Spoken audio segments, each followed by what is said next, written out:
This is FCTV, fan-controlled television. Programs created and produced for the fans, by the fans, of fan-controlled sports and entertainment. As always, power to the fans. And now, it's time for the show!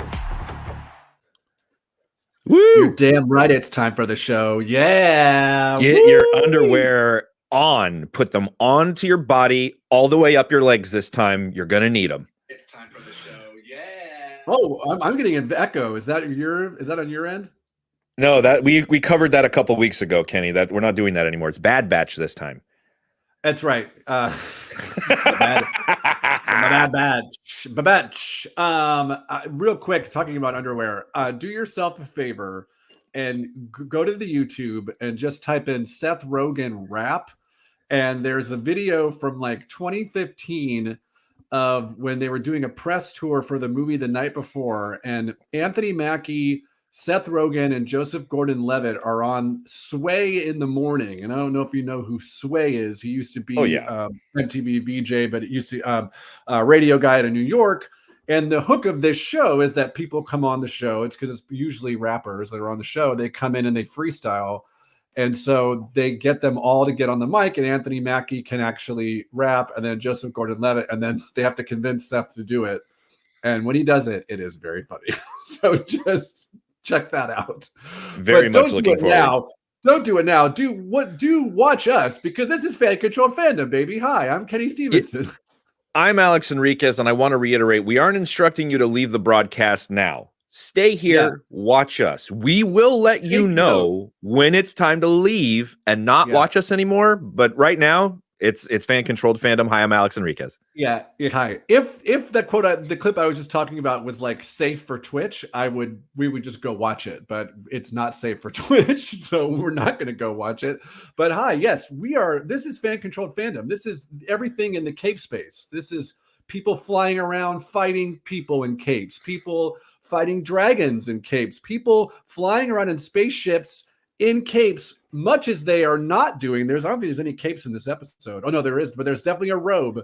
We are talking about season 3, the first 3 episodes of the final season of The Bad Batch. So that's why this episode is called The First Batch of the Final Batch of The Bad Batch. This is Star Wars, and Star Wars /R. You're going to see that banner crawling on the screen on the bottom during this show. Is Tamura Morrison needs to play live action Omega. That's going to be a big theme of today's show. Pizza. I love that name because it's pizza. Get it? He wants to know, when is sports? When is sports? Well, we do have a minute of sports news that's going to be coming up from each of us in the fan controlled. This is fan controlled, if I may divert. This is the fan controlled media enterprises, offering. They're trying to diversify their entertainment offering by providing sports and entertainment. So they're providing commentary in a differentiated space that's not just sports, in an attempt to perhaps have a broader variety of media offering. It's kind of a variety of investment, if you will. You don't want to put all your money in one place. Yeah, you know what? It's that old putting all those eggs in one basket. That's when you realize that there was only one bird in the bush. And also, if I may, it's when are sports, not when is sports. So there you go. Thank you very much. Just to reiterate, for folks who came here last Friday hoping for a show, I was very sick, so we did not do a show last week. We did not talk. We were supposed to talk about Madam Web. I think Alex is very thankful that we did not talk about that film, which we'll get into a little bit later. And what Kenny doesn't know is the entire time he was ill, I was standing a silent vigil outside of his home, just kind of making sure. It's a guardianship pact that I have made with all of my friends, and so he was terribly ill, and I made sure that there were no interlopers coming to his home. I appreciate that. I say this.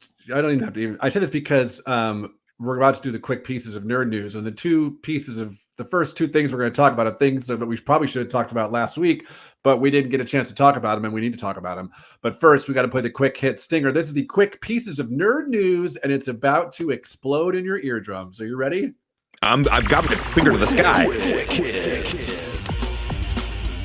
The best piece of media in entertainment, hands down. I mean, it's like, Hey Jude, Starman by Bowie, and then that. Yeah. It really moved out Cat Scratch Fever for me out of that number 3 spot. Cat Scratch Fever. What a pull. Okay, so the two things that we really needed to talk about that were absolutely huge in the fandom space that were last week, but I was again not in the weather. I was under it. I was not above the weather. I was under it. First and foremost, we got a trailer drop for the only MCU movie that we are getting this year, Deadpool and Wolverine. And this was a fun thing. Alex, what was your reaction to the trailer? Oh, I loved it so much. I don't, not that I necessarily care for Deadpool, but that this is going to be the cockamamie crossover wackadoodle movie of the century. I'm ready for it. I'm ready to play around in the toy box. We got a behind the back shot of Wolverine in his white tuxedo costume, which is great, which is classic. I think that this is going to be really cool. And I think that they're going to use this to really kind of pivot and jumpstart what's coming next. I couldn't be any more there for it, if I may. You very well may, and you should. Yeah, it's interesting. This is the only thing we're getting this week. It's coming at a time. Oh, PC Lines has to keep you on mute, so he's in class. So he's just trying to read our speech lips. Well, good luck.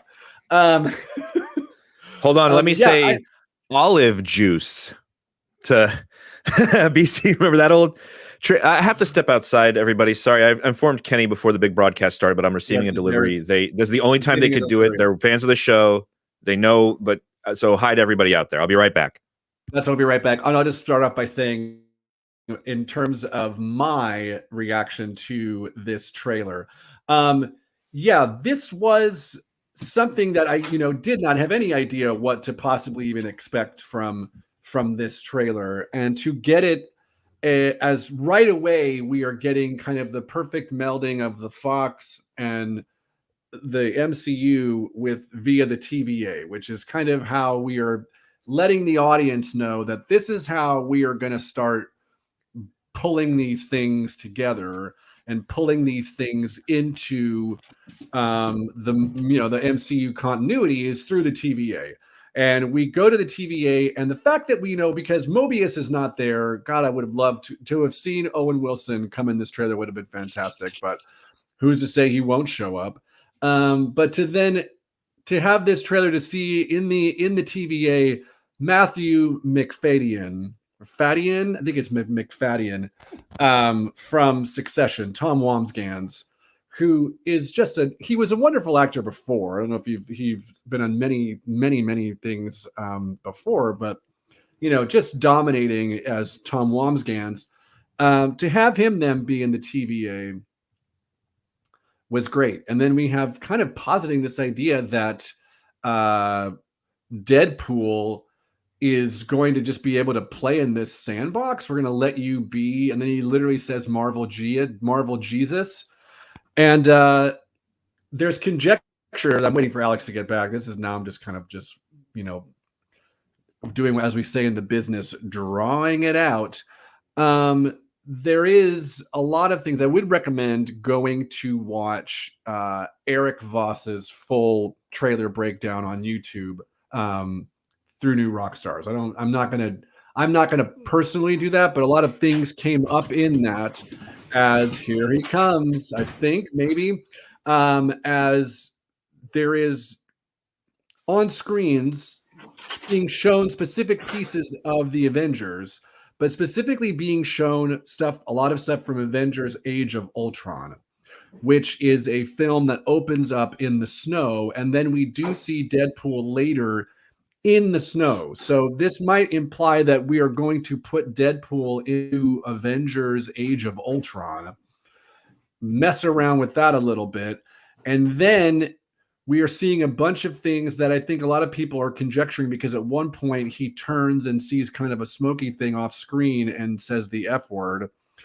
And I think that is supposed to be Eliath from Loki, which is then implying that maybe he is in some sort of pruned area, because I think he gets pruned at some point. So he is going to end up, and I think that is where he's going to find a lot of these people, because that is where we do see this big giant 20th Century Fox kind of like crashed into the ground.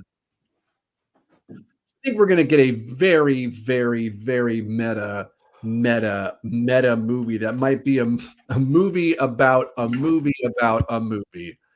And that's it. And that's the quick hits. Thank you very much. Yeah, and I agree with everything you said, especially the stuff about immigrants. They Nope. Oh, it's a different show. Sorry.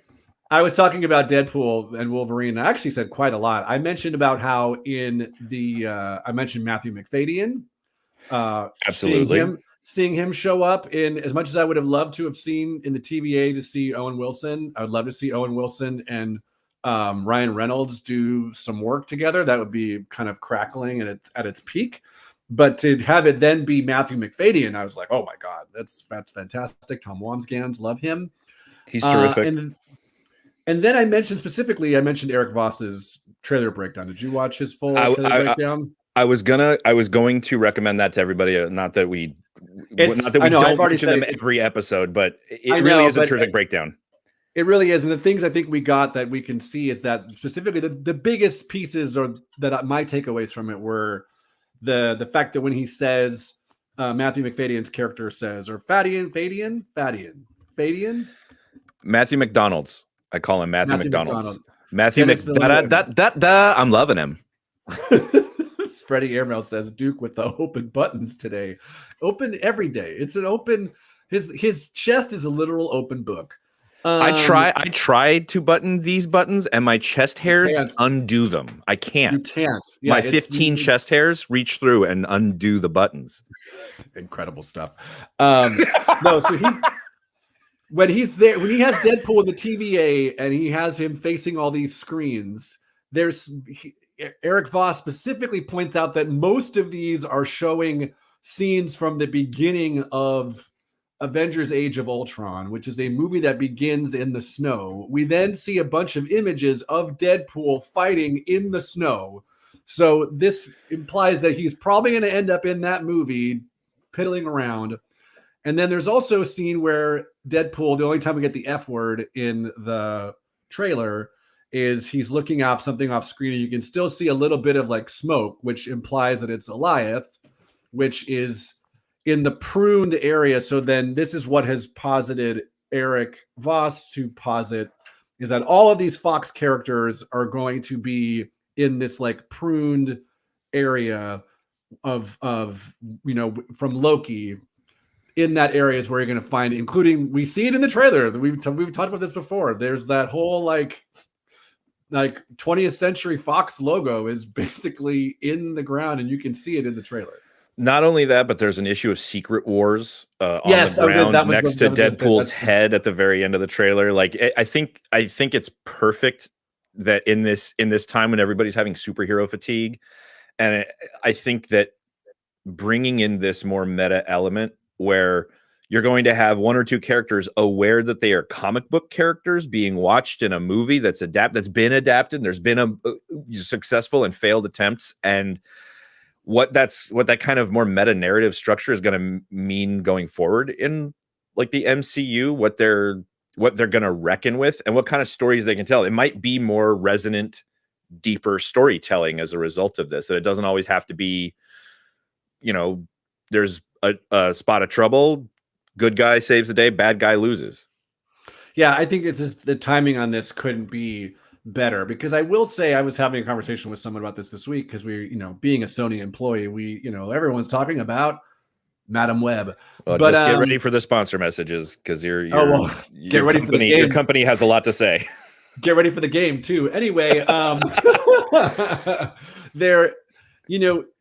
me, the superhero fatigue lately is the content isn't as good. Although you and I both enjoyed the Marvels tremendously, that is a movie that Marvel clearly decided that, you know what, let's not hold this one back from the writer's strike. Let's release it because it's got 3 females in it, and we want one of these things to. They really did not help that film. But other than that movie, and there's a lot of things that are out there that aren't necessarily as good. But if you put out a good piece of content, i.e., Guardians of the Galaxy Volume 3, you can still make a ton of money with these properties.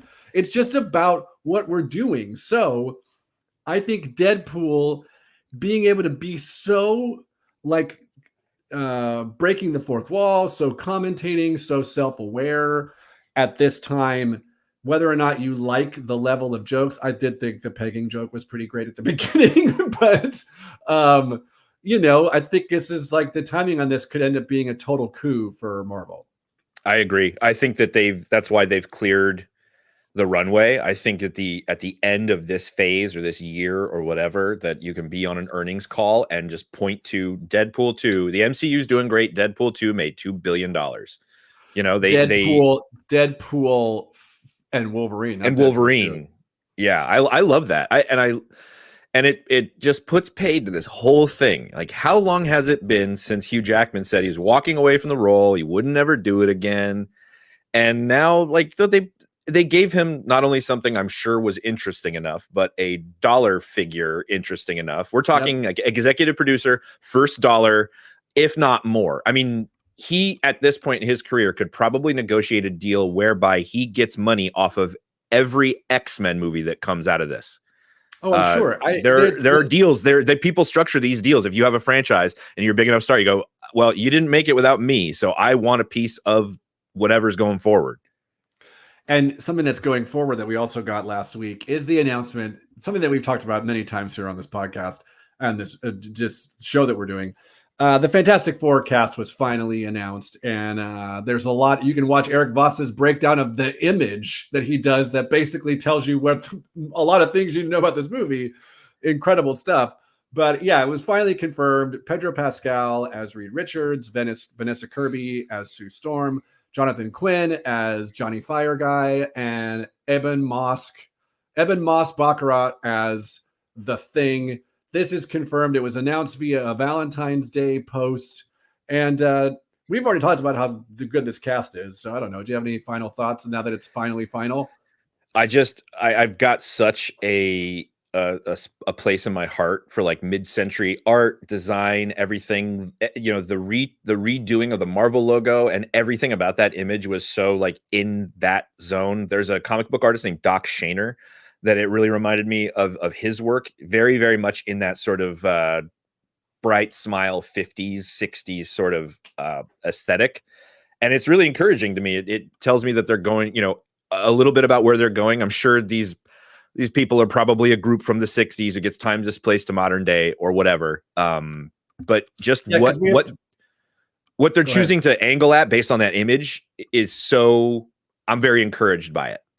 Aesthetically, visually, all that. We have to explain why they haven't been here, which is why I think what Deadpool and Wolverine is going to do is explain why the X-Men have not been here and why haven't the Fantastic Four been here. So yeah, I think it is going to take place in the 60s. I think it's literally you see Eben Moss Baccarat. I know I'm probably saying his name wrong, but it's pronounced Baccarat. Baccarat, cousin. Hey, cousin. That's how you're supposed to say it's cousin in time. But the only way you see him is through this image of him as an astronaut. Which when you first look at the image, you're like, well, that's how we're going to get him in there because we can't. He's not going to. They're going to. I'm sure the Thing. I'm sure he will be mocapping the Thing, but they can't just have the Thing look like him and how you know that that's him. But if you think about it, they actually took the time to make him look like an image from the 60s, from when all the astronauts took photos. They took them in their spacesuits. They don't do that anymore. They don't have them hold a big giant, fish their bowl helmet next to them. Yeah, they don't have them do that anymore. They wear the little zip ups and that's it. They did that in the 60s a lot. And in fact, if you watch Eric Voss's video, he pinpoints that we are specifically in 1963. Right. Because we're holding it's a Life magazine. It's basically a Lyndon Johnson Life magazine. It's 1963. It's like the Cinerama Dome. The Marvel logo is the same as the Cinerama Dome logo. The Cinerama Dome opened in 1963. There's so many 1963s in it. So anyway, yeah, very exciting. Pedro Pascal is, everyone's zaddy. He's fantastic. He's great. I love it. I love that, but the one problem is, I think in the 1960s, it was illegal for a Latin guy to be a scientist. So I don't know how they're going to get around that. But it's the comics. It's the funny books. Hey. We got to suspend disbelief.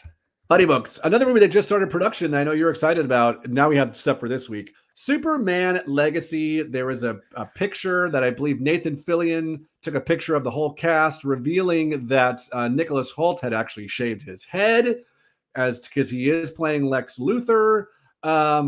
This is basically just like a temperature check. David Zaslav, who, I think is universally known as a piece of garbage. He's the head of Warner Brothers for now, whether it becomes Warner Mount Peacock.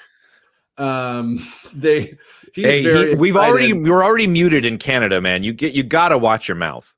I know it's weird. But Zaslav said, bottom line, the studio has really been underperforming, including at the end of the year where we had some real struggles.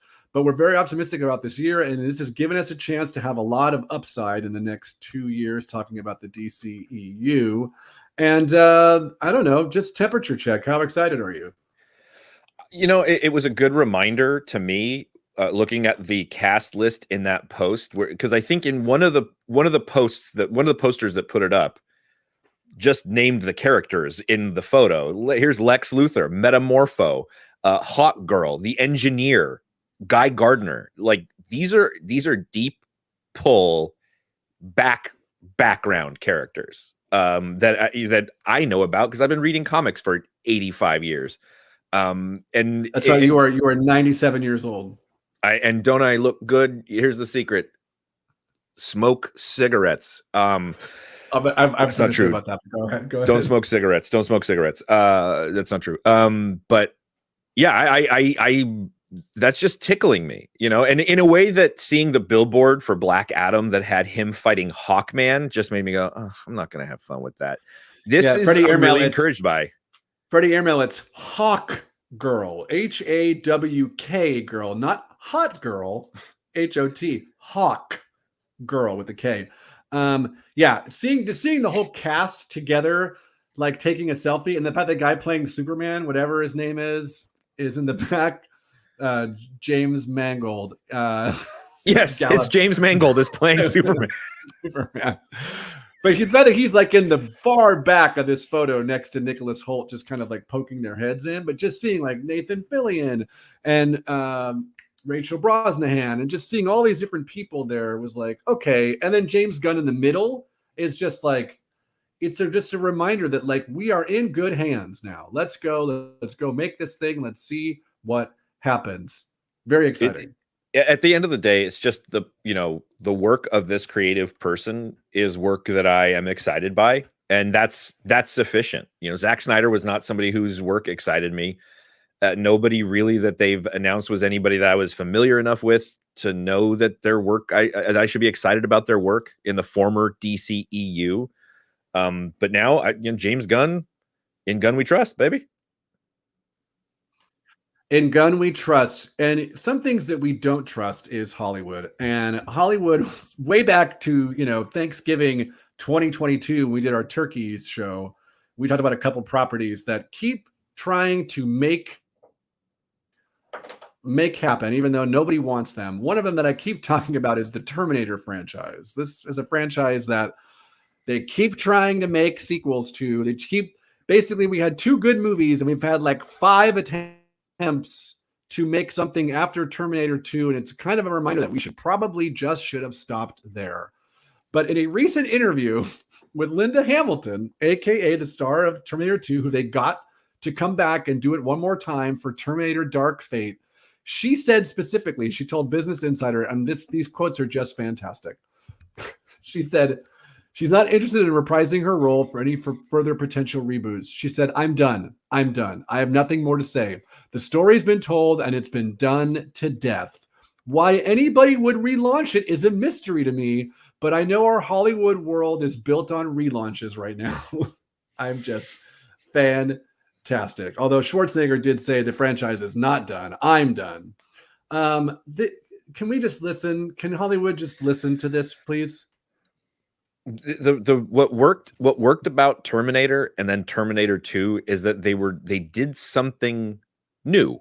They were like novel. It wasn't just the unstoppable killing machine. There was the time travel quirk. It was well made. Like Terminator 2 was just a really intense leveling up of that premise and the action and everything. And how have they leveled the franchise up in any of the subsequent offerings? Nope. Like, I mean, yeah, some big dramatic action sequences. AI Arnold Schwarzenegger in the fourth one was okay. In the Christian Bale one. Yeah, you're right. I think it's a really good point. The second one was really like, it was 1991. I think James Cameron was the only person who was really kind of pushing the envelope with CGI based off what he did in The Abyss.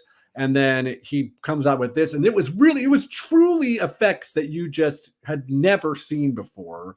And they still, for the most part, kind of hold up. Like some of the other early CGI looks like, porn. But like in terms of, that I just mean in terms of level of, only place you still see those effects are in like Skinamax movies. But like, pre-Jurassic Park, everything looks like the Money for Nothing video. Exactly. But for whatever reason, this movie still holds up, and the effects were truly something to behold in the film. That's what made it so compelling. And then you're right. They just haven't been able to do that. And I'm assuming the next step is, you're right. They're just going to be like, look, we shot this with Arnold, but with not Arnold. We did this all by AI. This is all AI. And we're still going to go like, no, thank you. thus, like, sort of proving the thesis of the first movie or whatever, like destroying ourselves with technology. 100%. Well done. Another property that insists on coming out, whether we want it or not, is, we teased this before, there's going to be another Jurassic World movie, which is weird because the last one was supposed to be the last one. It was supposed to be 2 concise trilogies, even though Jurassic Park 3 is just like, holy cow, what a movie that is. But they're apparently doing this, and it's coming out like next year. They have no details announced, but they've announced a director, Gareth Edwards, the director of Star Wars Rogue One, at least the first cut of it. He actually made a fantastic movie called Monsters that he made very cheaply. So it's kind of fun to see him take over a Jurassic World movie, but I just don't know what we're doing. Like, what, like, this is a big like question mark for me as to why. I mean, I know why. It's because we need money, and Hollywood is a giant money machine because everybody has streaming networks and we need to feed that beast. But it's just like, listen to what people are saying. The movies have made less and less money. Why do we need to keep making them?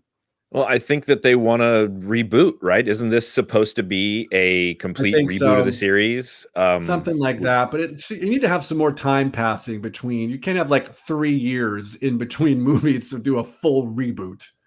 I mean, once again, that first one works because you have Spielberg, who's like, at the top of his game, but there's a novelty to it as well. All of those effects being so well deployed, and really, when they started production on the original Jurassic Park, it was like everybody checking in about the special effects was like, stop motion. We're going to do like stop motion, right? Like we have for 100 years. That's what they were going to do. And then they just kind of invented all this digital technology that really works. Really, really works. Yeah, that's another good point. It's truly, there's that whole scene when they first come around the corner, Sam Neill and Laura Dern. Laura Dern stands up and lifts up her glasses and looks up and sees the dinosaurs for the first time. That was us. When you saw that movie the first time, like that was you. You were like, holy cow, there's dinosaurs there. And it's just not like, it's not that same thing anymore. Like I didn't even see the last one because I watched the one before, Fallen Kingdom, and it was like, oh, we're selling dinosaurs on the black market. And I just was like, what are we doing? This is not something that is viable, but hey, people keep giving them money, so why the heck not? I guess for the most part, the Jurassic World movies have been so utterly forgettable and cringy and try hard and pushed, and I just you have to get back to basics. You have to present people with something that's like cool and special. That's what made the movies work in the first place. Mm-hmm. Speaking of a movie that it seems to be borrowing from something that is cool and special, the Borderlands trailer came out this week. Borderlands is a very, very popular video game. I've never played this game. Have you played this game before? Never. It seems like it's a little too scary for you. Is it? Or no, is it fine? You just don't play those kinds of games. I think it's a little too role-playing-y for me. I haven't really investigated, so don't quote me. But yeah, just never played. But this is a movie that was directed by Eli Roth and then had some delays. And then Eli Roth they were coming to do reshoots. But by that time they were doing reshoots, Eli Roth was getting to make his Thanksgiving movie, which is a very fun film. And then I forget who finished it. Somebody else finished it who's really fun. Anyway, trailer came out this week. It's a cavalcade of stars. I mean, this movie has Cate Blanchett playing the lead. It's got Kevin Hart. It's got Jamie Lee Curtis. It's got Jack Black doing a voice. It's got the girl from Barbie and Young Ahsoka. It's just the thing that I said that it very much looks and feels like Guardians of the Galaxy. They have like a 70s kind of poppy tune. Do you want my love playing over this thing? And it's like quippy stuff. And it's like, and I got to say, whether or not it's borrowing from it or it's very blatantly ripping it off, I don't know. It still looks fun. Yeah, sure. Hit me with it. I don't care what it'll be on. It'll be on Paramount Plus in like 90 days. Cool. I'll just see it there. I know but to see Cate Blanchett, who is arguably one of our greatest living actors. Like, I don't know if you saw Tar. She was just spectacular in that movie. She's such a good actor, but then is also like, you know what? I'll play this goofy god of death in this Ragnarok-y Guga, and I'll be in Borderlands. What color is my hair going to be? Orange? Whatever. Sure. Oddly enough, this might surprise you. Didn't see Tar because on the outside seems too scary. It's not. It's so funny. We got Tar and we have Maestro this year, a movie that is very pro-smoking. Maestro. But for whatever reason, we're dominating in the conductor space. But Tar is, to me, I know this might be blasphemous on any sort of male-centered network. Tar is a better version of There Will Be Blood. Because I know most dudes are like, There Will Be Blood is the greatest movie ever made. Tar is a better version of that. That's my take on that. Well, I'll take you at your word. Seems too scary. And then Maestro is the movie that basically challenges the lengths of what a human being can do while smoking. There is just have you seen it? No, but that's amazing. It's just there is not a point in the movie when Bradley Cooper doesn't have a cigarette in hand, and he's doing everything. He's doing like push-ups. He's got his baby, holding his baby, just like blowing smoke in the baby's face, just like incredible stuff. The story isn't so much his musical talent; it's just how much he got done while smoking a prodigious amount of cigarettes that should have ended his life very early. Well, that's the thing about the whole movie. I think I wrote some tweet level reviews of the movie. My other review of the movie was a movie that posits that if you smoke, drink, and cheat on your wife all of your life, you will outlive her, because he does. Right. Like she dies. It's like the drunk driver. Lung cancer. She dies of lung cancer, and he somehow is like smoking all the way to the grave, baby, until it's like late 70s. Like just wild stuff. The drunk driver doesn't die in the crash. They go loose, baby.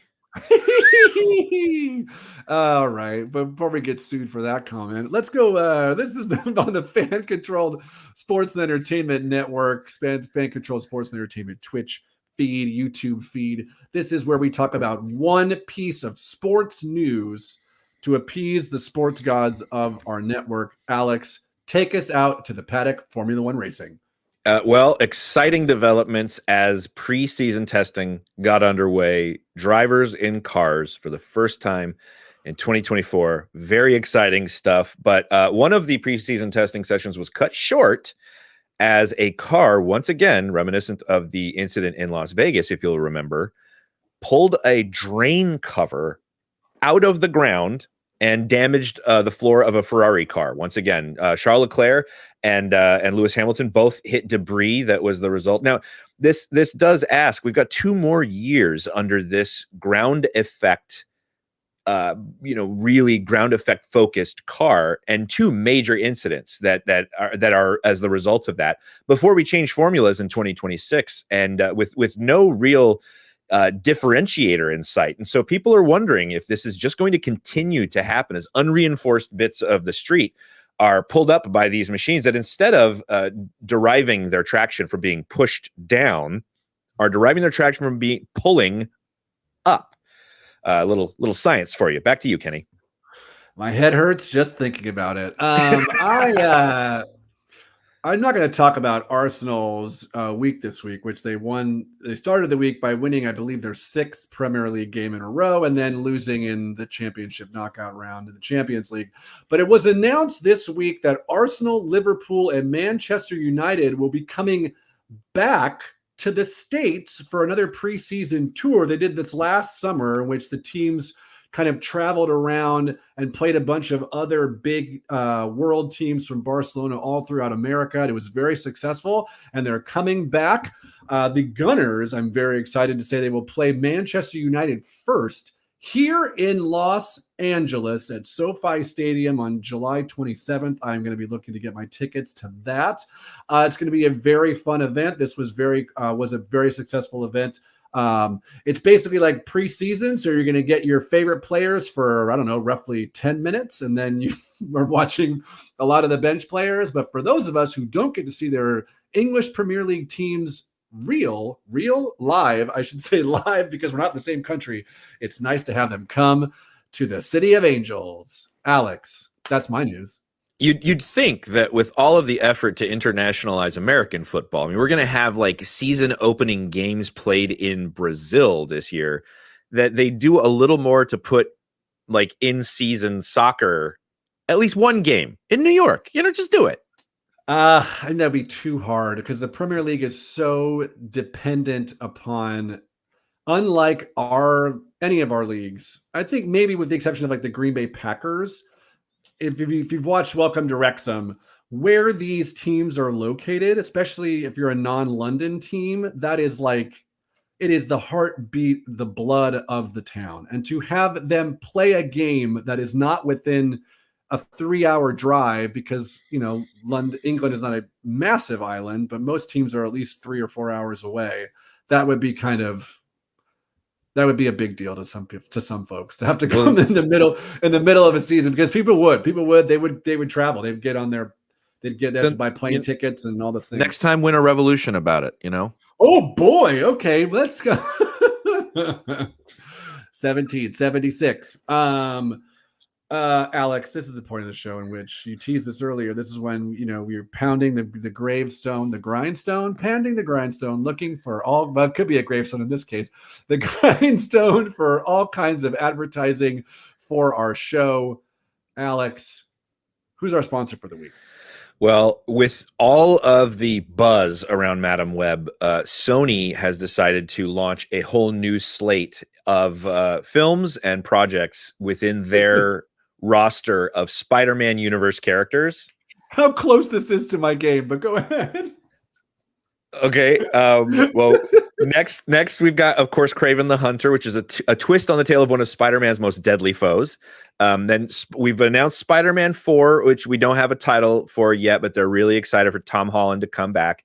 And then next is a project called Aunt May December, starring Marissa Tomei, in an inspiring and emotional story of one middle-aged woman's quest to find herself, only to wind up in the arms of a much younger Caribbean man. So that's Aunt May December is coming out in the next couple of years. A 13-year-old? Just much younger. Just that's a Caribbean. Movie, have you seen May December? No. Oh, I didn't even think about that when I okay. Cool. Wow. All right. Anyway, that's from Sony. That's their fault. No, that's not. You're just reading the copy. It's not like you wrote it. Exactly, right? Something else we did not write is our main topic. We got there 40 minutes in, baby.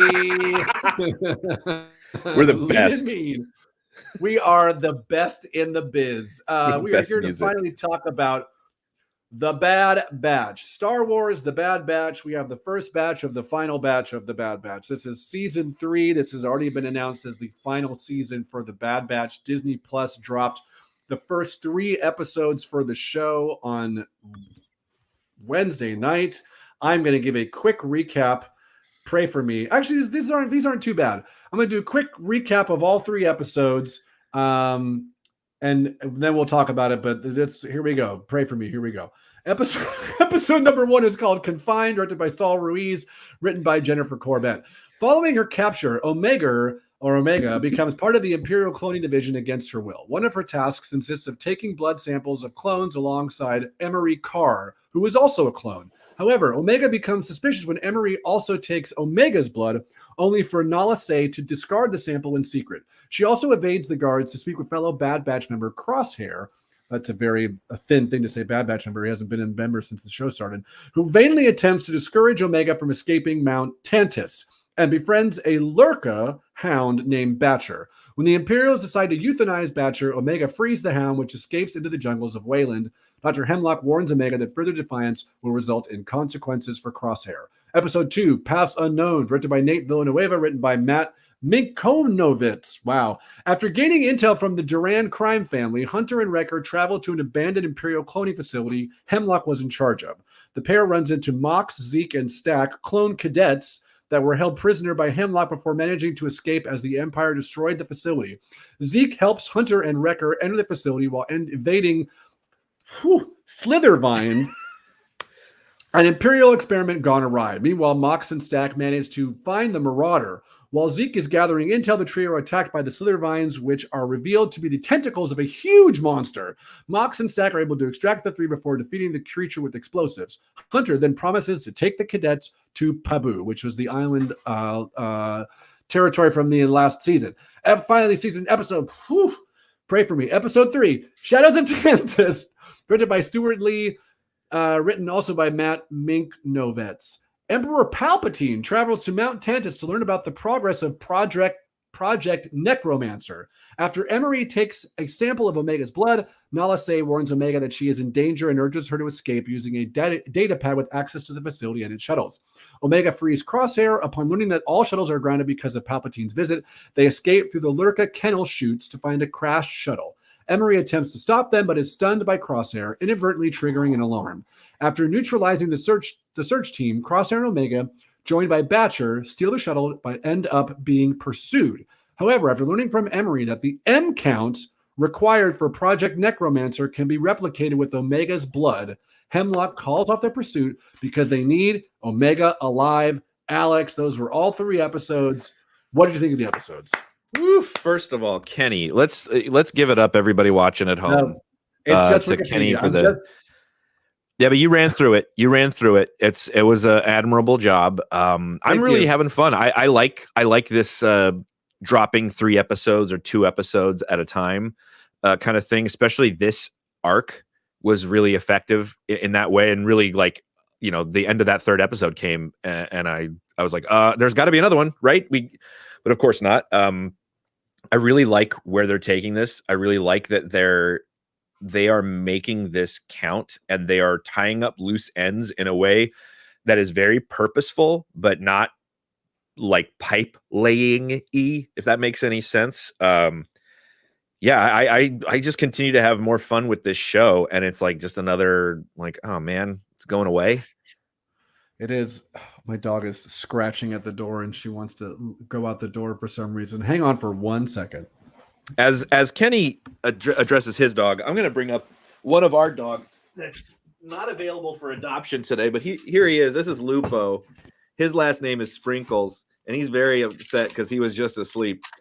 So he's just say hi to the people out there, Lupo. Hi, Lupo. Hi, buddy. How you doing? I love dogs. Hi, we love dogs. He can't understand what you're saying. He's a dog. Says who?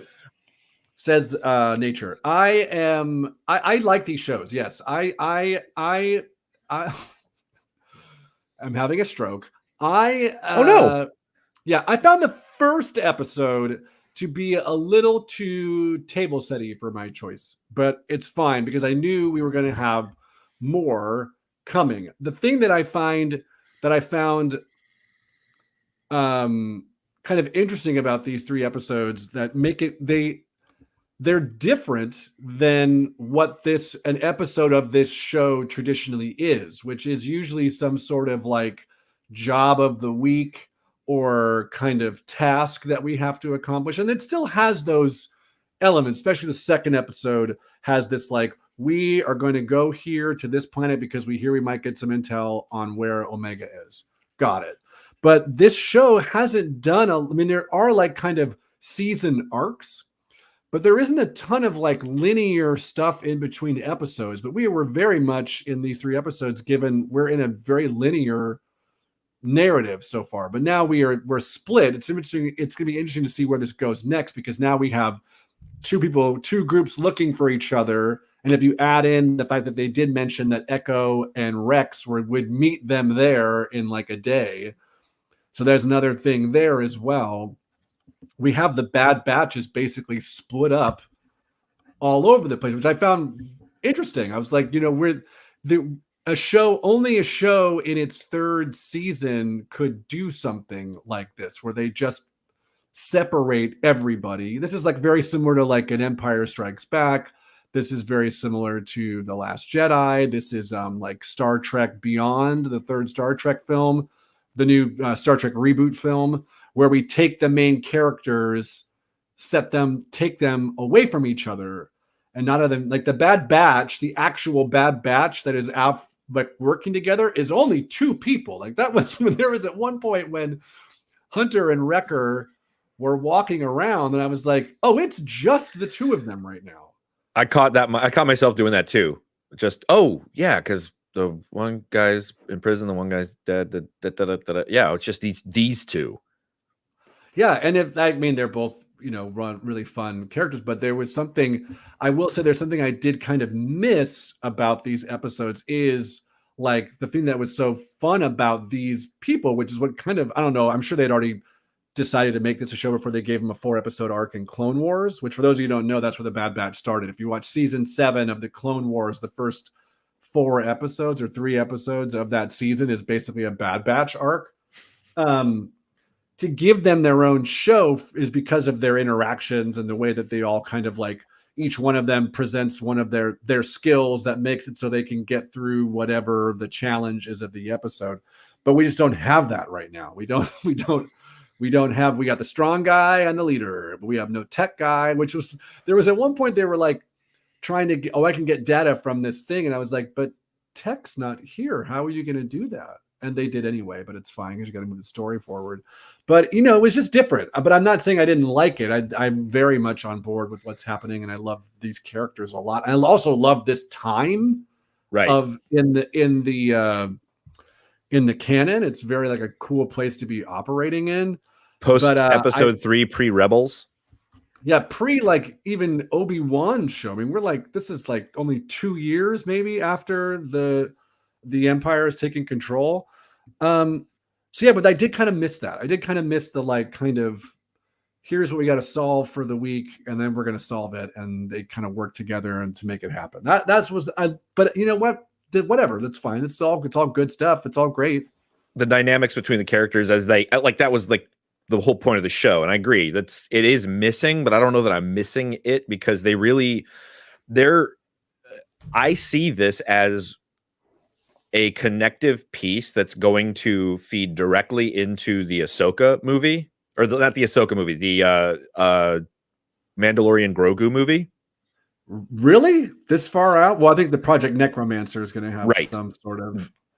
They're going to make some big strides lore-wise in this season with that to really kind of make it explicit, the Palpatine Snoke cloning all the way to like the end of episode 9 connection, to really lay that track. So I was this was the first time we heard Project, but we've heard Project Necromancer in other things. I'm trying to look and see when it was the first time we heard Necromancer, because I'm pretty sure it's in the book that I've been talking about, Shadow of the Sith. And they said it, I believe they said it too in a Mandalorian. So yeah, you're right. I think they are going to kind of, it's weird that that this animated show is going to make Palpatine's cloning make sense. But hey, it'll be literally Dave Filoni shouldering that whole thing for years through various media to make it all make sense, so that in 20 years, when people look back and watch the whole thing, they'll go, oh yeah, no, it all makes sense. You watch it in order, you're like, Snoke's coming from back here. Yep. All because JJ wanted to make episode 8 and 9 in one movie because he was so mad at what Rian Johnson did. So we got to we have to do all of that work. Because I cannot imagine, although apparently you can read Colin Trevorrow's script. I cannot imagine that Colin Trevorrow, who was supposed to direct the episode 9, had Palpatine in any of his script. I can't imagine that that's the case, because I would have been news, because that script was out. You can read it.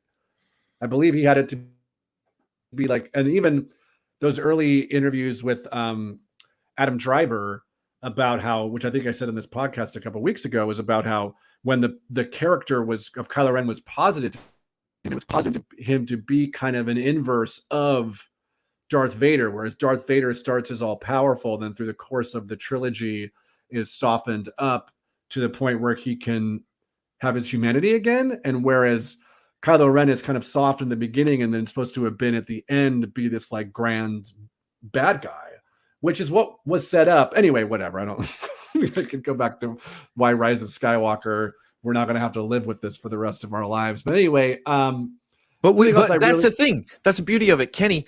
The whole thing is a story told non-linearly, and so 5 years from now, it's all going to make sense and be fine, because Dave is on it. Our friend David Filoni he's got the whole world in his hands. In his hands, the little bitty baby in his hands. That's you and me.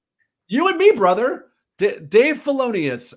The one set of footprints are Dave Filoni's. He's carrying us both on his back, and he's whispering, "Guys, it's gonna be okay." That. I love that painting of him behind Trump when Trump's at the Oval Office signing something, and it's like, geez, I mean, Dave Filoni's behind him. Giving him the shoulder pat. So great. Anyway, yeah, no, it's fascinating to me that I put Project Necromancer on the list. They had that moment in the episode where they showed this clone, which I'm assuming we've seen some clones, and we've seen some things, we have yet to see Snoke. We thought we maybe were going to see Snoke in Mandalorian season 3, but those clones turned out to be clones that kind of the step before, they were kind of Mandalorian Jedi fusion, but the whole point is being send in the clones, right? BC Lions, send in the clones. We're trying to get to this point of trying to get midichlorians to attach to a clone, which is what the M count is. They said M count a bunch of times in this episode, which that's midichlorians, obviously. Yeah, so they're trying to get the midichlorians to attach to clone DNA, which they are able to do with Omega. And yeah, the fact that at one point he says you have to keep your work quiet, totally under wraps. So that solves why we have never seen any of this in anything. But we've also established, which we saw kind of at the end of the first season of Bad Batch, when they take the Kaminoan Nana Say, they take her to say, we need you to finish your program. Okay, so we're long gaming this. So now we're gonna have to put something in Clone Wars or Tales of the Jedi that establishes that Darth Sidious was trying to do this back when he was Senator Sheevan and of Naboo, has wanted to do this forever. Yeah. Sheev. Senator Sheevan of Naboo. Now, something else I put on the show notes, something that I feel like we should just clear out and just give a lot of time and space for, is the fact that we met a lot of different types of clones. We met another female clone. Was it confirmed that her character, what's her name, Emery or Emirate, that she was a clone last season when we met her? I don't remember that, because Omega says it in this season, and I go, wait, what? Yeah. And a clone of who? Is this still a clone of I think she's Jango? still a clone. I think she's still a clone of Jango, which to me is okay, Tamora Morrison should be playing her 100%. Right. He should be playing her. Tamora Morrison, I'm going to put the banner here, and it's probably going to stay here for probably the rest of the episode. Tamora Morrison should be playing live action Omega, hands down. Sorry, let me leave it there. And we then met 3, like, I don't know, 10-year-olds, 12-year-olds maybe in the forest. Tamora Morrison should be playing them. I need to. If Tamora Morrison's agent is not on the phone with Disney, just grinding them, then he needs to fire his representation straight up and hire us, because we will get him in a mocap suit, then putting his big head on a little baby body, and he'll probably, I don't know, I'm just a little boy trying to make his way in the galaxy. It'll be great. And then you slap that, I want like Big Mama House level trying to dress him up as a woman. And we need an immense, rotund woman clone that he plays, and he's like, he says stuff like talk to the hand. We're talking like clumps level scenes. Yes. With Tamora Morrison as live action Omega, as like Rex, Tamora Morrison as Echo, Tamora Morrison as a Wrecker, and then there's a Big Mama. Here's Tamora Morrison as Medea. You leave me alone, Lord Vader. They are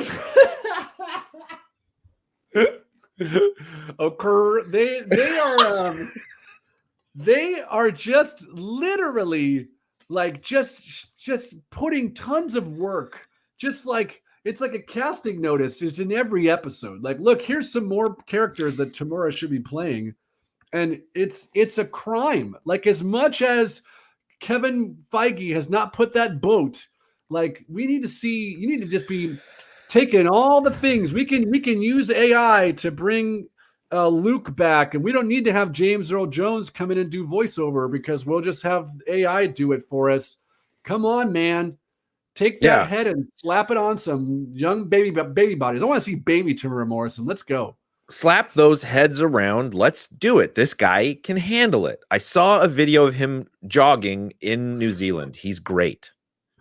Really? This is a recent video?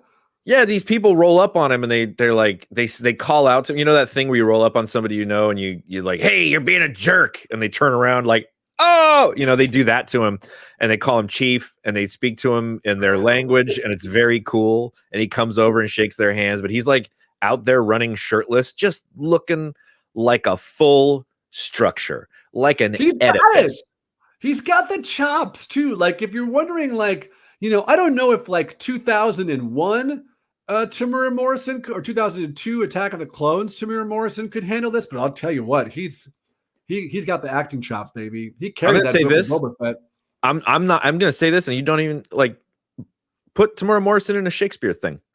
Boom. Have him do one of like the big heavy like Othello or something. Like, have him just go like, maybe not Othello because it's problematic. That's very specific. Yeah. One like that, a Hamlet maybe or something. King Lear. Ooh, Hamlet. Ooh, but I don't know if he's age appropriate for that. But I mean, we could do King Richard. We want to cast him as a 13-year-old girl, dude. Like, well, no, I'm saying yes. We definitely want to see that. But I'm saying, unless Omega dies at the end of this thing, then there's no reason why in the Mandalorian verse we can't see like a what? So she's like. Figure she's what, like 10, maybe 12 right now? How old do we say Omega is at this point? I'd say 12, 13. All right, so she's 12. We're 2 years, we're whatever, 16 ABY or BBY before the Battle of Yavin. We had 16 years to that. She's 28. Then we had, what's the length of time between the Battle of Yavin and the end of Return of the Jedi? Is that 3 years? No, you're muted. Keep in mind she ages at an advanced rate. Oh, dang. But I'm still, because we're right, we haven't seen Rex, but we did see a clone in Obi-Wan, and that's 9 years BBY. I'm just saying, I want to see Tamora Morrison in, like, put him in the movie, Mandalorian and Grogu, just have him come around the corner, and it's just like Tamora Morrison current age as live action Omega. That's what I'm saying. That's what I'm putting out there, baby. It's a big blonde wig and like a fancy hat and red lipstick. Yeah, because Tamura Morrison is close to like 60, right? So you just roll him out there. That's like age appropriate. Just age appropriate. I'm just a simple middle-aged woman trying to make a way in the galaxy. What's your name? And then it's like, what's your name? And it's like, Omega. Fantastic stuff. I love it.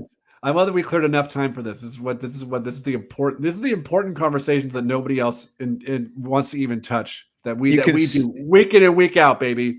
Consider that and the technology that it takes to bring you the moving banner at the bottom that proclaims cast Tamura Morrison as live action Omega. I mean, this is what the future was built for. Yeah. What is the point of having AI available that you can have it write your college entrance exams for you if we can't use it to also put Tamura Morrison as Omega? It's like, this is the thing. By the way, go ahead. You go. You do your by the way first. I by the way, I call everything that's technology AI now. That's good. By the way, my wife's cousin is doing she has a job now, a side hustle where she's reading for the UC schools, is reading applications and reading essays and stuff. And she said she can fully tell when somebody has just asked AI to do it and hasn't touched it. Like, she's like, I'm sure a lot of people are using AI, but you have to go through and adjust it. But she's like, I would say 15% of them are like just people asking AI to do it, and then they're copying and pasting it. Oh yeah, I can pull it out. I can pull it out very easily. That's what he said. Something else. I know. So we touched on the fact that this is a linear, more of a linear narrative. Do you think after this, because this, you're right, this was a very kind of tight arc of show where it was, at the end of this, we see Omega and Crosshair have left. In theory, Hunter and Wrecker are on their way to where they just were. So we're going to be kind of crisscrossing across the galaxy. Do you think that we are going to be moving more towards, for these, I think it's 13 episodes they normally do, the next couple of episodes are going to be more like a job of the week kind of thing? Or is it just going to be this linear narrative the whole season? I think it's going to be a hybrid, because even as you describe these first 3 episodes and saying they weren't sort of crime of the week like the previous shows had been, they did include 3 distinct stops that had distinct problems on them. True. On the greater search. So that'll probably be the format that we get going forward. Like, oh, we got a lead that they're on this planet. They go to that planet. Oh, they get ambushed by stormtroopers. It was a trap. Oh, they get a lead on then Omega gets a lead on this other planet. Oh, they don't find their clones, but they find other clones or whatever. They're going to bump into that conscientious objector clone, I'm sure. Unless does he die? No, I think he's still alive at the end. He's got Twi'lek kids. That guy, he knows which legs to use, not the head legs. Kenny, we're gonna lose people. We're gonna lose sponsors. We're gonna lose fans. Look, you Sony keep that filth in the street. Is all in. Our sponsor Sony for this week is all in. I think that this sets up. I was thinking as I was watching it, I was like, they can't draw this out over 13 episodes. We can't spend 13 episodes trying to get to Omega. That's just not interesting. When you have them like crisscross and just miss each other, that's a little bit of like because I would like to see like what's the overall question of that this show is always positing, which is where is the place for these guys? Where are they supposed to be? Because clones are being basically phased out.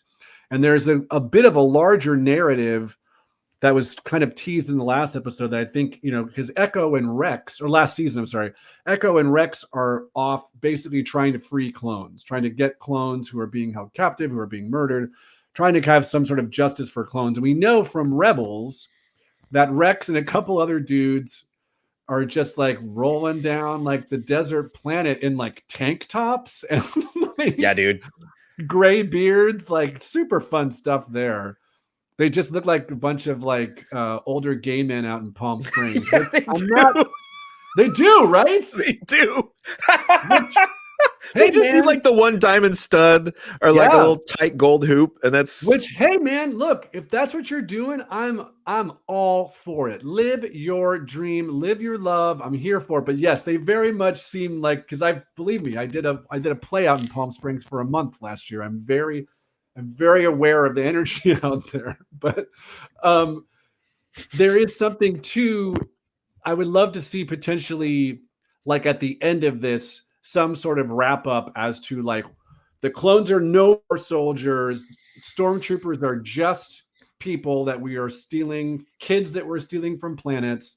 Like that kind of needs to be a thread that's either like some implication or something. So I do think there's going to be, like, while these two groups of people are going to be trying, or three groups trying to get together, there is going to be this kind of overarching, like, what's going to happen? Where are the clones when this is all done? And then, yes, there's going to be some little bits of like setting up Project Necromancer with the guy who's got a full blown like Nazi cut, the like shaved head and the little strip down the top. Yeah, he's definitely got the fash cut. Hemlock. His name is Hemlock. Hemlock. Too, which is anyway, I think there's plenty of like the early Empire stuff to kind of ease into as well. They did that a little bit at the very beginning, but they can still kind of show us some Imperial clampdowns or whatever. Yeah, all that stuff. We could also at some, well, I don't think he's this far in, but I mean, I'd love to see the Chiss Ascendancy show up at some point. Why not? Go for it. Absolutely. I don't know. I forget how in canonically when he shows up, because I know that in the book, the Timothy Zahn book, that takes place, I think it's actually between, let's look at I'm going to look at the Del Rey timeline, and we'll see when Thrawn supposedly shows up in the current canon. Well, he appears in the he fights alongside Anakin at one point in the Clone Wars at one point. And when he comes back, the Empire's already around. He meets Tarkin. Yes. So what happens is there's three like canon trilogy books now. The first ones that were written were the ones that take place where he's actually already a member of the Empire. And those are Timothy Zahn books. Those are the ones that I want to know what that timeline is. And then he went back and wrote another trilogy that's Clone Wars. That's all just him when he was in the Chiss Ascendancy. So let's see. I'm at the timeline right now. So that the Ascendancy books are in between Attack of the Clones and Revenge of the Sith, and those are great. I'm only read the first one, which is the Thrawn Ascendancy Chaos Rising. That's book one. It's great, really, really great. And then the Timothy Zahn. So Thrawn shows up in between. He's in between Solo and Rebels. So Solo takes place, I think, like 7 or 8 years BBY, maybe. That feels right. But yeah, so there's definitely like a potential where he could show up. I don't know if we're just conjecturing at this point. There's no way Thrawn is probably in this show. He's probably not. The only other people we're probably going to get is, I think they teased, we saw in the trailer, is Fennec Shand. I think is going to be back at some point. Sweet. And then we'll probably see Palpatine again. Good old Sheevan Palpies. Palps. I love it. I love Ian McDiarmid was like, he's back too. He didn't do the voice. Somebody else did the voice of the Emperor in like any other, I believe in Clone Wars, it was never him. And then it wasn't him in Rebels, but this is actually him doing the voice. It's been him in this show. I think he did it a couple of times prior, but in Clone Wars, I don't think he was ever Palpatine. At one point, it was played by Tim Curry. Incredible. I love that in Clone Wars, like everyone, it was somebody else except Liam Neeson was like, "Oh yeah, I'll come back and do Qui-Gon." He needed more money to buy the beverages he loves so much. He loves them bevies. Alex, is this Star Trek or Star Wars? This is Star Wars, baby. This is some Star Warsy Star Wars. We're doing it. In Dave we trust. Yeah, this is as Star Warsy as I don't know if it's as Star Warsy as you can Star Wars, because we are kind of missing a rapscallion. I don't know if you want to make Hunter the kind of rapscallion of the crew, but yeah, this is Dave Filoni Star Wars like you wouldn't believe. Yeah, this is Star Warsy Star Wars. Dave Filoni is really the person who made the clones like actual characters, whereas Lucas just saw them as like duplicates that he could move around, like what they are on their face, which is clones. There's at no point in any of those movies do the clones show any sort of emotion or empathy or well-roundedness. They're just literally just like moving around. Yes, sir. Come. But Filoni is the one who made these characters and made the clones characters. And so that's what this is. This is Filoni Star Wars. Is this Lucas Star Wars? I don't know. But Filoni is Star Wars now, so that's fine by me. Yeah. Who's your winners and losers now? Who's your big winner? Well, speaking of, is this of the final batch of the Bad Batch? Is this Lucas's Star Wars? Is this Dave Filoni's Star Wars? I think the big winner is George Lucas, because he in like 1976 he sat down at a legal pad and wrote down this screenplay, and then basically everything else that has happened with the franchise beyond that anybody treasures was something somebody else did that he got to say yay or nay about. And so even now, even today, with these like this cool storyline that's definitely just really the product of this one guy, he gets to sit back and go, yeah, that's what I meant too. That's me. I did that. That's my name's at the beginning, so it's me too. I invented all of this stuff. My big winner is, we've already teased it a lot, and I just feel like, and that's, I'm going to put it back up here again, it's Tamura Morrison. We're literally laying out all kinds of work for this man, and we're laying a lot of runway for just other ways that this man can work within this franchise. Like, there's just so many different ways of other clones. Like that clone, the Emery, he should be playing her in live action. He should be playing Omega. He should be playing these kids. We got to see Rex at some point. We got to see Rex in something. Live action Rex, although they did say that one of the clones in Ahsoka was Rex, but it wasn't like engaging with Rex. It wasn't like Rex came over and like talked. It was just like, no, that one's Rex. You know what we mean when we say we want live action Rex. We need the guy on Endor and Return of the Jedi to, like, have a conversation with somebody, get to see him fire a gun. That's all I'm saying. All them things. We need to see, like, the de-aging that was done for Hayden in Ahsoka. I mean, come on, man. There's no reason why we can't de-age Tamura and get him rocking and rolling as Rex, as Echo, as Cody, whatever. Live action, all of them, bring them. Here we go. The loser's obvious. It's obvious every week. This is a Disney property. Disney is a company that is trying to streamline things, and they're trying to make, dial things down.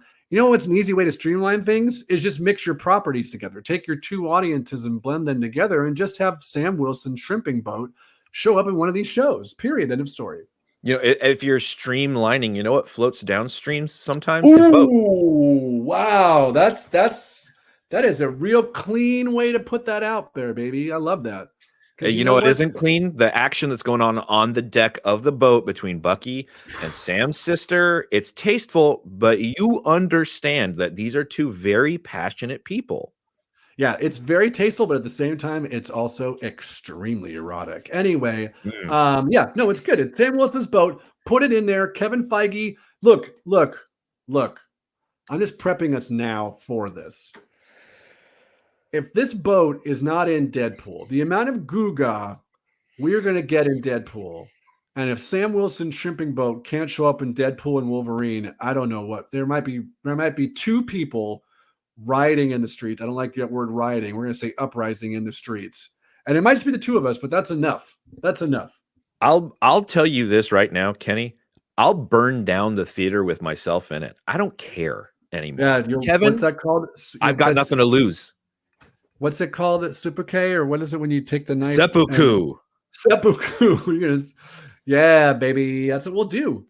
Because you know what? But I need you to know that if it's just the two of us on the streets calling for this and writing and not writing, but doing what we're doing, causing a ruckus on the streets because Sam Wilson's boat is not in Deadpool and Wolverine, I need you to know that even if it's just the two of us, that we are enough.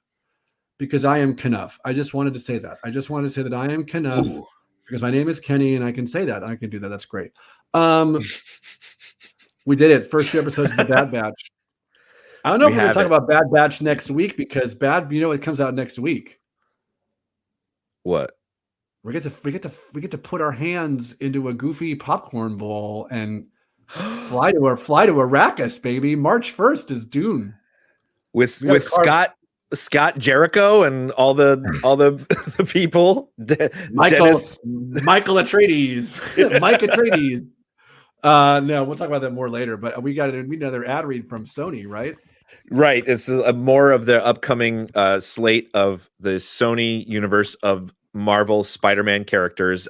They are in development on a Sinister Six movie featuring villains from across all of Sony's Spider-Man films. That's very exciting. And then a spotlight feature they're going into production on The Rhino, with Paul Giamatti returns in a gritty retelling of this misunderstood villain's origin tale. And lastly, The Joker 3. They're going to beat Shark Week Studios to the box office by a whole movie. And as opposed to the rest of their non-Spider-Man movies, this one is going to have a buttload of Spider-Man in it.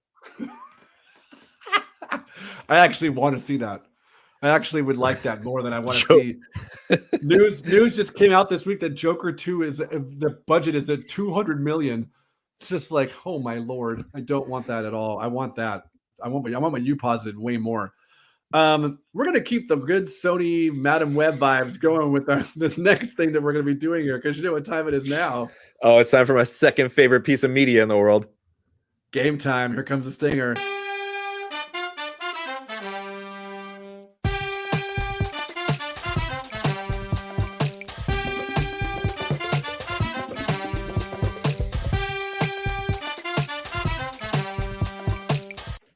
Oh, every time. Every time. Okay. I have to say, before we do this, to take a peek behind the sausage going through the grinder, Alex and I, when he is, out in the streets getting us the ads for the week, I don't know what those are going to be, and he doesn't know what the game is going to be. Otherwise, he wouldn't be surprised by what's happening in the game. He would know the game. Because when you read what the game we're going to be playing is, based after all the ads that we've been hearing, it's going to be very similar. All right. Last week, we were supposed to watch the movie Madam Web and do that for our show. However, I got unbelievably sick and we had to cancel the show. In the meantime, Madam Web went on to be a huge disaster of a film which blew up the internet.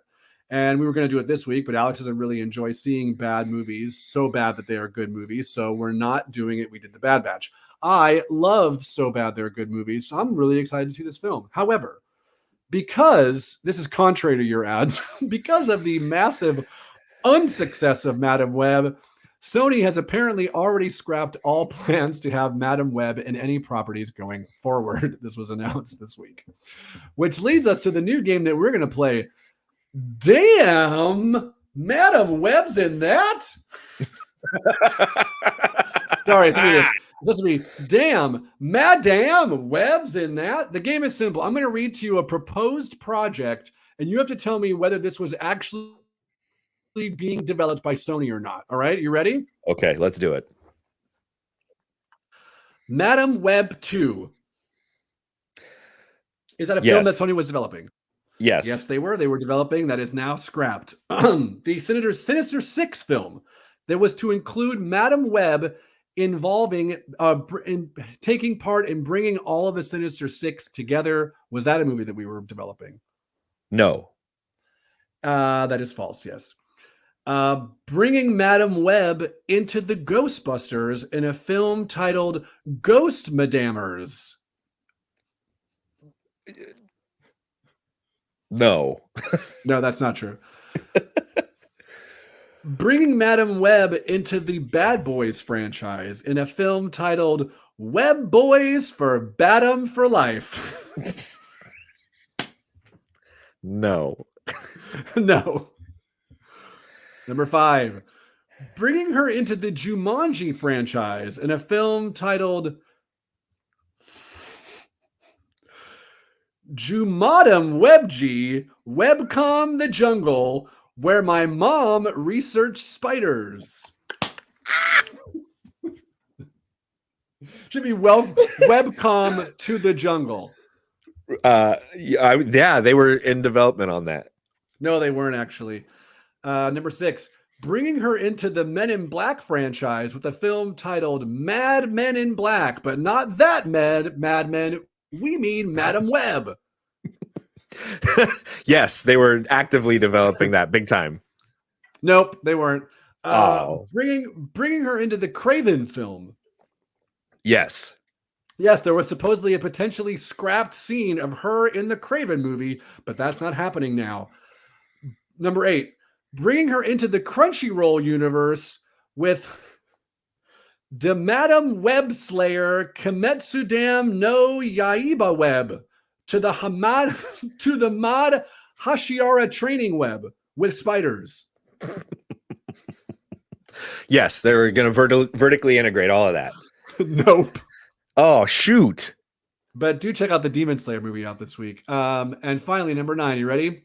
Hit me. 50 Shades of Madam Web. Yes. No, that's a cheap joke, and anyone who makes it should be dragged for it. And that was, damn, is Madam Web in that? I love it. That was a great game. Thank you very much. Thank you very much. Well articulated, says BC Lion. That was fun. We did that. I do want to see Madam Web, and I am going to try to see it this weekend, and I'll give you my take next week after we talk about Dune. Anyway, this is the point of the show where we do give our Hoopla recommendations. Hoopla, you put in your library card. I was telling my therapist about Hoopla this week, and I blew her mind. She was like, I love the library. I'm like, you can put your library card in. You can like listen to audiobooks and read comic books. She's not a comic book fan, but she found that fascinating. You can put in your library card and you can like check out digital comics. A lot of the comics based on things that we're talking about. I don't believe there's any Bad Batch comics, but there's tons of Star Wars comics. Alex, do you have a recommendation for the folks? Yes, I do. And in fact, I talked to my shrink this week and she said, Alex, I've told you before, I can't understand what you're saying when you're crying that hard. But Hey-o. I'm going all in on Star Wars: The High Republic. I finished. Yeah, I love it. Light of the Jedi, which is like the launch book. Very, very exciting. I don't know if that's available on Hoopla. I'm on to the next book in like the kind of more complete reading of the entire chronology, which is called, and again, I don't know if this is on Hoopla, but it's called Into the Dark. What I do know is on Hoopla. Go ahead. Is There Is No Fear, which is a comic book collection, the first 5 issues of Star Wars: The High Republic. I was going to say the High Republic comics are on Hoopla. I've read them. I've recommended them here on this show. Yeah, so if you read those books, those same characters in those books are in the comics, and the comics are excellent. I can't wait. I'm going to finish this. This is like a more YA-oriented novel that I'm listening to. But once that's done, I'm going to jump onto There Is No Fear. But I'm loving it. I'm loving it so far. And the High Republic is... If you have any interest in diving into it and have been reluctant, I would say like go for it. It's very worthwhile. Feels very good. I'm going to go there next. I'm still making my way through the earlier, but I might just jump out there. I'm currently listening to, because I had none of my Star Wars books that I have on hold on Libby, another app you can put are available. So I'm listening to Ready Player 2, which so far not good. Aww. But I will for my recommendation. I'm still pouring through the Scott Pilgrim. I started the next one. I'm still loving Attack on Titan. I recommend that highly. But I'm going to recommend this week, because Dune is coming out, and because you don't have time to read that book unless you just don't sleep, the graphic novel adaptations of at least the first 2 books, so you can get the recap of the book 1, all of book 2, and then book 3. So if you don't know, Dune, the novel by Frank Herbert, the first book is broken up into 3 kind of books. This second movie that we're getting right now is going to, the first movie was basically half. The second movie is going to be the other half. But if you want to get a good kind of quick way to get into it and recap of the story, I recommend the graphic novels. They're done very well. They're adapted by Frank Herbert's son. The art is great. And they're really great. It's you don't miss too much from the stories. So if you want to get a real quick way to get yourself ready for flying with Paul to Arrakis, this is a great way to do it. Alex, we have one more Madam Web related piece of content via a sponsor. We do some more of the Sony Universal Spider-Man characters and some actually late breaking news on some of these. We've got going into production is Morbius and the Vulture, featuring Michael Keaton, continuing from the end, the proposed team up at the end of the Morbius film. Morbin time, baby. It's Morbin time. Their active development is Green Goblin, The Rise of Osborn, which will feature Spider-Man's most iconic villain, and Madam Web 2. Wait. Hear us out, Dakota. This time we swear you're in the MCU. Like for reals this time. No take backsies. No take backsies. We swear. Oh, God, I got to watch this movie. I'm so excited to watch this movie. Have you seen all the TikTok commentary on the fact that like Dakota Johnson was told she was in an MCU film and is not?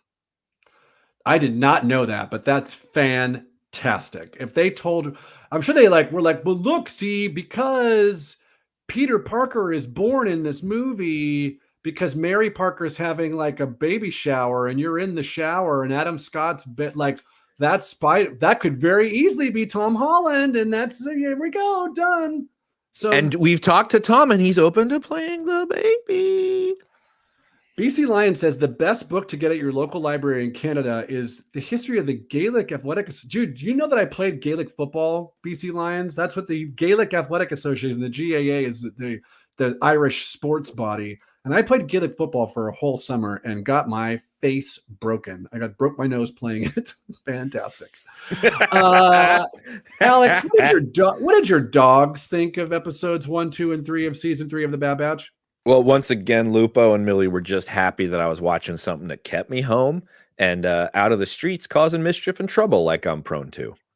It's very prone to trouble. My dog didn't even get up out of the room. I came home at around 9:15 from choir rehearsal. That's right. I'm in a choir. And we had rehearsal and I came home to watch The Bad Batch and my dog couldn't even bother to get up out of the bedroom. She was just like, I'm here. I'm asleep. What are you watching? Bad Batch? Nope. So definitely not on her list of things to watch. So we'll see how that goes moving forward. Good for her, man. Yeah. It's a lot of time to commit to it. There she is in the background. See her in the mirror there? Hey. Hi. Yeah, she made an appearance. She can't hear you. Alex, we did it. We did another great show. Look at this. Look at this. Even with a week off, it's like we never left. Never miss a beat, baby. It's like we just picked that ball right back up and we would just keep dribbling. It's like we're LeBron after a couple of days off. Alex, I don't know about soccer. I'm at Duke _midnight MIDNITE on Threads and not on Twitter anymore. I deleted my Twitter profile, but I'm on Threads and Instagram under this and on Twitch at some point and wherever major magazines are sold. You can find me at Kenny G. Stevenson on TikTok and Twitch. I did promise to be back on Twitch. I got sick last week. I was gonna game, and then I got behind on my work, and so though now the plan is next week I will be doing some gaming on Twitch. So make sure you follow me there. I'm at Kenny G. Donut King on Threads and Instagram. BC Lion says, broke my nose with a headbutt from an Edmonton GAA footballer. Tremendous improvement to my face. Yeah, I think I took a head to the face too and broke my nose. It was fun times. I had been playing the sport for, 10 minutes and was immediately hurt. We did it. Alex, another great show. We'll be back next week, hopefully talking about Dune. It's a 3-hour film, so we got to carve out some time on Thursday, but it's currently at 97% at Rotten Tomatoes. So I am very, very, very excited for this film. I'm going to get 2 of the popcorn buckets and make them kiss. First of all, seek out anything Josh Brolin has been doing for advertising for this movie. He posted something to Instagram that was basically like everything we're talking about. Like, yeah, the sandworms are flying out and the Gugog comes in and, the guy from Wonka shows up. It's great. It's really, really funny. And his reactions to the popcorn bucket, it's just great, which I think I tweeted out, or I threaded out last night that people are going to try to F that popcorn bucket. Anyway, It looks very much like a vagina. But yeah, we're talking about it next week, and we'll have our reviews of not just the movie, but also the popcorn bucket. Here we go. Oh yeah, 10 out of 10. 10 out of 10.